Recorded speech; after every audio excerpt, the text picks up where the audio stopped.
میرا نام سارہ ہے۔ میرے شوہر کا نام علی ہے۔ میں ایک غریب خاندان سے تعلق رکھتی ہوں۔ میں ایک گاؤں میں رہتی تھی۔ گاؤں کے تمام لوگ بہت اچھے تھے۔ میرا ایک بھانجا تھا، وہ نہایت اچھا تھا۔ میرے پتی دبئی میں رہتے تھے۔ اس کو تقریباً 2-4 سال ہو چکے تھے۔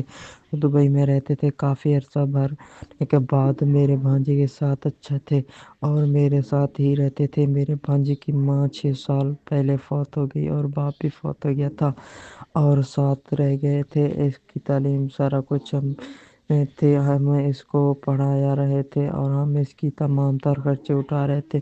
وہ 10ویں میں پڑھتا تھا، وہ ایک کالج میں پڑھتا تھا۔ وہ میرے پتی مجھ سے بہت باتیں کرتے تھے، وہ مجھ کے ساتھ رومانٹک باتیں کرتے تھے، لیکن میرا بھانجا میرے ساتھ بیٹھا ہوا تھا اور وہ یہ سن رہا تھا، لیکن یہ کچھ ایسے محسوس ہونے لگتا تھا کہ ایک دن اس نے بلایا کہ ممی آپ کون سی باتیں کر رہی تھے، پیار کی باتیں کر رہی تھے؟ تو انہوں نے کہا کہ لیکن پریشان بن کے کہا کہ کاش میرے ساتھ بھی کوئی ہوتا۔ تو دل میں خیال آنے لگا، دل میں وہ دن بہ دل میں یہی باتیں کرتا رہتا تھا اور ہر روز اپنے کو کہتا تھا کہ اگر میں آپ کے ساتھ تو کوئی مسئلہ نہیں،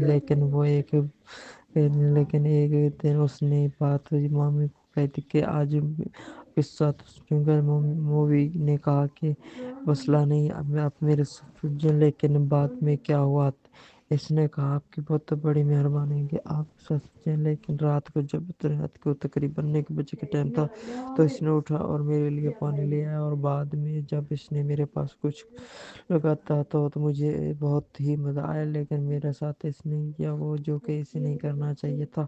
اس نے میرے ساتھ سب سے پہلے میرے کو پیروں سے لے کر منہ تک جس نے چوما، مجھے کس کرنے لگا اور ہم نے دونوں نے ایک ساتھ بہت اچھے ٹائم گزارا اور صبح ہوئی تو نہایا اور اس نے نہایا، وہ چلا گیا، میں گھر میں رہ گئی۔ میں نے اس کے لیے بہت سی اچھی چیزیں بنائی اور میں نے اسے جب کھانے کے لیے آیا تو میں نے اسے اکٹھے کھانا کھایا۔ جب رات ہوئی تو پھر اگر ویڈیو اچھی لگے تو ہمارے چینل کو سبسکرائب کر دیں اور بیل آئیکن کو پریس کریں تاکہ نئی آنے والی ہر اپڈیٹ آپ تک بآسانی پہنچے۔